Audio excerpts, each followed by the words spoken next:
భరద్వాజ గారు, ఇప్పుడు కూటమి గెలిచింది ఆంధ్రప్రదేశ్లో. సినిమా ఇండస్ట్రీ పరిస్థితి ఎలా ఉండబోతుంది? సినిమా ఇండస్ట్రీ కూటమి విజయాన్ని ఎలా చూస్తుంది? గతంలో వాళ్ళు పడ్డ ఇబ్బందులు ఏంటి? ఇప్పుడు వాళ్ళకు ఒరిగేది ఏంటి? అంటే జగన్మోహన్ రెడ్డి గారి ప్రభుత్వంలో కొన్ని సినిమాలను టార్గెట్ చేశారు అనేటువంటి మాట వినిపించింది. దాంతోపాటు ఒక ఆర్గ్యుమెంట్ని ముందుకు తీసుకొచ్చారు వాళ్ళు. సినిమా టికెట్ల ధరల పెంపుకు సంబంధించి ధరలు తగ్గిస్తూ ఒక జీవో ఇచ్చారు వాళ్ళు. పెంచాలి అని వీళ్ళు డిమాండ్ చేస్తున్నటువంటి సమయంలో తగ్గిస్తూ జీవో ఇవ్వటం, ఈ రేట్లలో మీరు సినిమా వేయదలుచుకుంటే వేయండి అని చెప్పడంతో పాటు ప్రతి సినిమా వసూళ్లలోనూ 60% మా కంట్రిబ్యూషన్ ఉంటుంది, కానీ మీరు పన్నులన్నీ అక్కడ కడుతున్నారు, తెలంగాణలో కడుతున్నారు, మా దగ్గర నుంచి డబ్బులు తీసుకెళ్తున్నారు, అక్కడ ఖర్చు పెడుతున్నారు, మాకేమిటి ఉపయోగం సినిమా వలన అని ఒక విచిత్రమైనటువంటి ఆర్గ్యుమెంట్ ముందుకు తీసుకొచ్చారు. ఓకే. ఈ ఆర్గ్యుమెంటు చాలా పాత ఆర్గ్యుమెంటు. చెన్నైలో ఇండస్ట్రీ ఉన్న రోజుల నాటి మాట అది. అంటే ఇండస్ట్రీ ఇక్కడికి రావాలి, ఆంధ్రాకి తరలి రావాలి అని చెప్పి చెన్నారెడ్డి లాంటి వాళ్ళు ప్రయత్నం చేసినప్పుడు, మీ డబ్బులన్నీ ఇక్కడి నుంచి తీసుకెళ్తున్నారు, మీరేమో పన్నులు అక్కడ కడుతున్నారు, అక్కడ ఉంటున్నారు, ఇది ఎలా కరెక్టు అని చెప్పి మాట్లాడారు. దానికి ఒక రీజన్ ఉంది, లాజిక్ ఉంది. అవి లేకుండా మాట్లాడారు వీళ్ళు. అవి లేకుండా అదే ఆర్గ్యుమెంట్ని పెట్టే ప్రయత్నం చేశారు వైసీపీ వాళ్ళు. ఇది ఇండస్ట్రీని చాలా ఇబ్బంది పెట్టింది.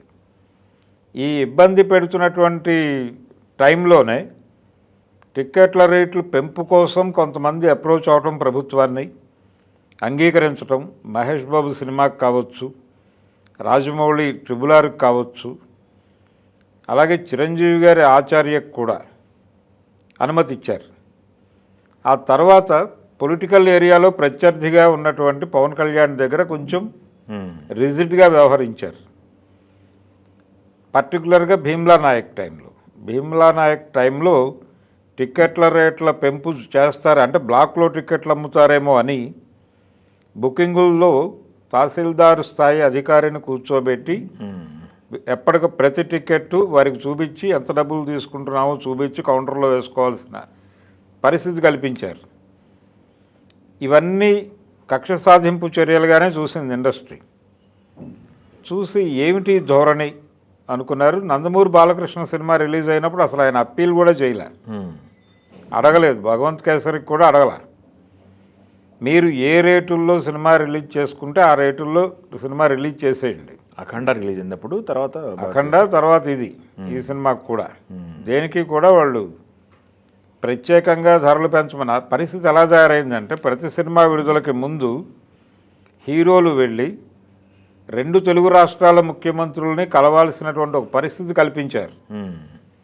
వెళ్ళి మేము మా సినిమా టిక్కెట్ల ధరలు పెంచుకుంటాం, కొంచెం అనుమతించండి అని ఇక్కడ తెలంగాణ ముఖ్యమంత్రిని, అక్కడ ఆంధ్ర ముఖ్యమంత్రిని వెళ్ళి నిర్మాత, దర్శకుడు, హీరో వెళ్ళి ప్రత్యేకంగా కలవాల్సినటువంటి ఒక పరిస్థితి కల్పించారు.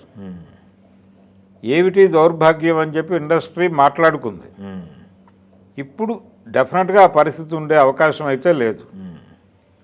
ఈ పరిస్థితి ఉండదు అనే విషయాన్ని, అంటే ఈ విషయం మీద ఆల్రెడీ తెలుగుదేశం పార్టీ నాయకులు మాట్లాడారు ఆ రోజున. ఎందుకు ఇండస్ట్రీని వేధిస్తున్నావు అని చెప్పి జగన్మోహన్ రెడ్డిని నేరుగా ప్రశ్నించారు కదా.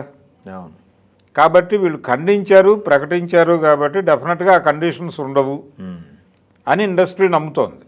నమ్మి మొన్న గెలిచినప్పుడు సెలబ్రేషన్స్ జరగడానికి కారణం అదే.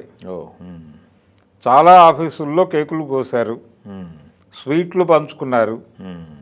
ఈ వేడుకలు ఇవన్నీ ఎందుకు చేశారంటే అది ఒక ప్రోగ్రామ్గా కనిపించలేదు, కానీ సోషల్ మీడియాలో చాలా ఆఫీసుల్లో కేకులు కోసిన ఫోటోలు బయటకు వచ్చినాయి, మిఠాయిలు పంచుకున్నటువంటి ఫోటోలు బయటకు వచ్చినాయి. సో సెలబ్రేషన్ జరిగింది అనేది వాస్తవం. ఈ సెలబ్రేట్ చేసుకున్నటువంటి వాళ్ళందరూ రేపు పొద్దున్న చంద్రబాబు గారి ప్రమాణ స్వీకారానికి కూడా వెళ్ళబోతున్నారు. వెళ్ళి తమ అభినందనలను అక్కడ తెలియజేసి అక్కడ వాళ్లతో, అంటే మేము మీతో ఉన్నాము, మీరు మాతో నడవండి అనే విషయాన్ని చెప్పే ప్రయత్నం చేస్తారు వీళ్ళందరూ వెళ్ళి. ఓకే.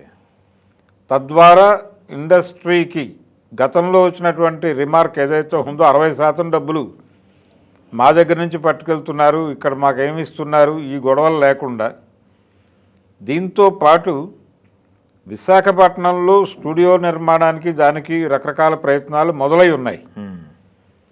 చిరంజీవి గారే ఒక స్టూడియో నిర్మాణం చేయాలనేటువంటి ఆలోచనతో ఉన్నట్టుగా మాట్లాడాడు. జగన్మోహన్ రెడ్డి గారి రోజుల్లో అది ముందుకు వెళ్ళాల. ఇప్పుడు ఆ ఫైల్ని ముందుకు కదిలించేటువంటి ఆలోచనతో ఆయన ఉన్నట్టుగా కనిపిస్తోంది. ఓకే.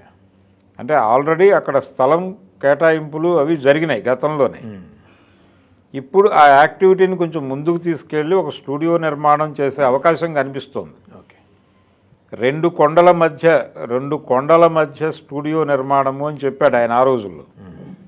అదేదో ఇప్పుడు సాకారం అయ్యేటువంటి అవకాశం కనిపిస్తోంది. రేపు ప్రమాణ స్వీకారానికి ఆయన ప్రభుత్వ అతిథిగా వెళ్తున్నాడు. అంటే కొత్తగా ప్రభుత్వం ఏర్పాటు చేయబోతున్న పార్టీ ప్రత్యేకంగా ఆహ్వానించింది ఆయన్ని. ఈ వ్యవహారాలన్నీ సార్ట్అవుట్ చేసుకుంటారు అక్కడ. సో వైజాగ్లో కొంత షూటింగులు పెరిగే అవకాశము ఉంది. దాంతోపాటు స్టూడియోలు కూడా 1-2 స్టూడియోలు అదనంగా వచ్చే అవకాశం కనిపిస్తోంది. ఓకే. సో ఇండస్ట్రీకి సంబంధించి కూటమి గెలుపు సెలబ్రేషన్ అయింది. ఓకే. అంటే మాకు కష్టాలు తీరాయని మాట్లాడుతున్నారు వాళ్ళు ఓపెన్గానే. ఓకే. కాబట్టి ఇది సెలబ్రేటివ్ మూడ్లోనే ఉన్నారు వాళ్ళు కూడా. ఓకే. ఈ సెలబ్రేషన్ రేపు ప్రమాణ స్వీకారంలో కూడా కనిపించబోతోంది, మనం చూడబోతున్నాం. ఓకే.